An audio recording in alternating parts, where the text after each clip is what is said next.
Madame, Monsieur, chers concitoyens, je vous présente à tous mes meilleurs vœux pour cette nouvelle année. Comme chacun d'entre vous, j'espère qu'en 2021, nous sortirons enfin de cette pandémie qui affecte si durement nos vies personnelles et professionnelles. 2020 marquera, à n'en pas douter, l'histoire contemporaine et nous nous en souviendrons comme d'un moment hors norme en ce début de troisième millénaire.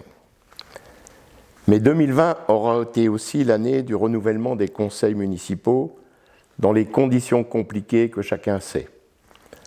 La nouvelle majorité que je dirige ne s'est donc mise au travail que courant juillet et dans des conditions qui n'allaient pas de soi. Mise en place des adjoints, des commissions, mais aussi mise en place du conseil communautaire, le vote des budgets en pleine période estivale et sans grande visibilité.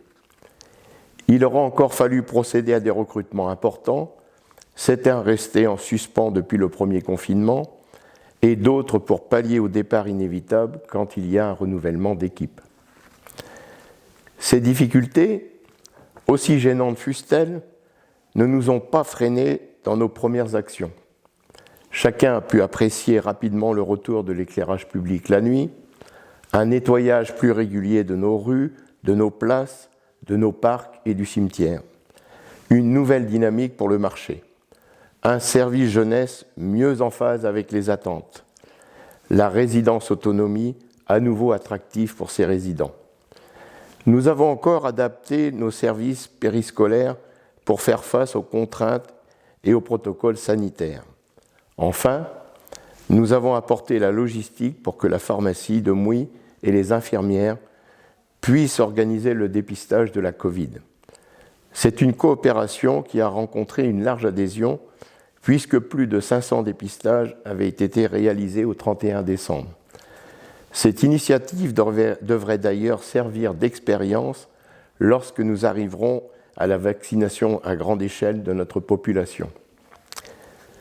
Nous avons aussi renoué le dialogue avec toutes les forces vives de notre territoire, les élus de la région, du département, des communes environnantes. Nous avons aussi repris notre place à la communauté de communes du Clermontois, tout en faisant valoir la singularité de notre territoire. J'ai aussi rencontré de nombreux acteurs locaux, le monde associatif, des chefs d'entreprise, des investisseurs, des représentants du commerce et de l'artisanat.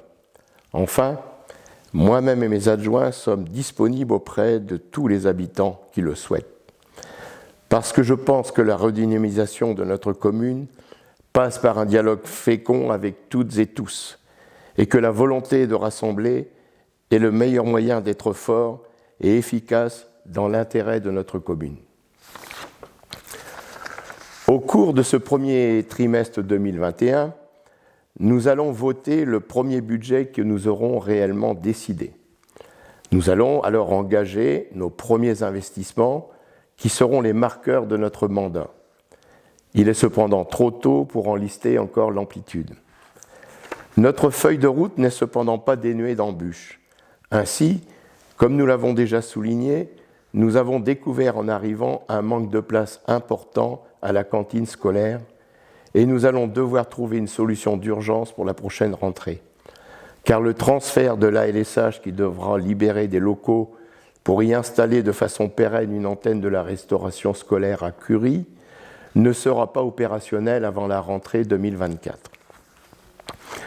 Je vous informe également, et c'est plutôt une bonne nouvelle, que notre ville a été retenue dans le plan de relance national au travers de son dispositif appelé « Petite ville pour demain » et qui concerne les villes de moins de 20 000 habitants. Ce dispositif, sur lequel je reviendrai dans les prochaines semaines, devrait nous permettre de bénéficier d'ingénierie supplémentaire et d'accéder à de nouveaux financements.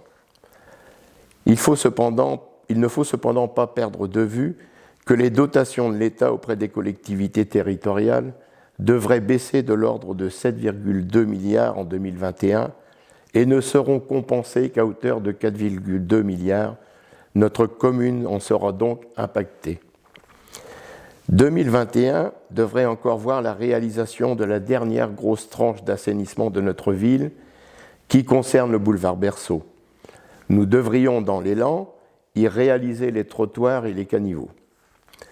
L'ensemble des travaux d'assainissement qui ont fortement impacté la circulation de Mouy au cours du second semestre 2020 ont permis d'accroître le nombre de raccordés potentiels. Conjugué à des emprunts du Sivom parvenus à terme, cela va permettre de faire baisser le prix de l'eau de 8%, comme l'a voté le dernier conseil syndical du Sivom. Ces travaux auront également permis de rénover 4 de nos rues.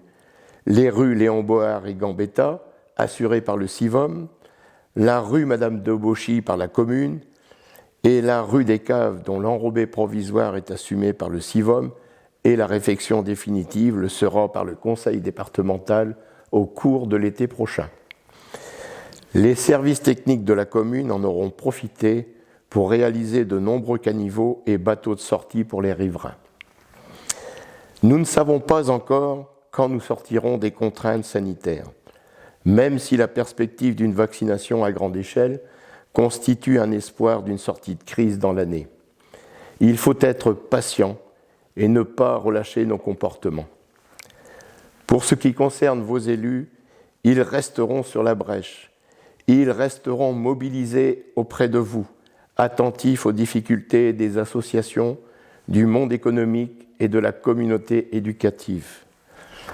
Madame, Monsieur, chers concitoyens, au nom du Conseil municipal, je vous renouvelle mes vœux pour cette nouvelle année 2021 et je souhaite vraiment que l'on sorte de cette pandémie qui affecte toutes les caractéristiques de ce qui fait notre humanité.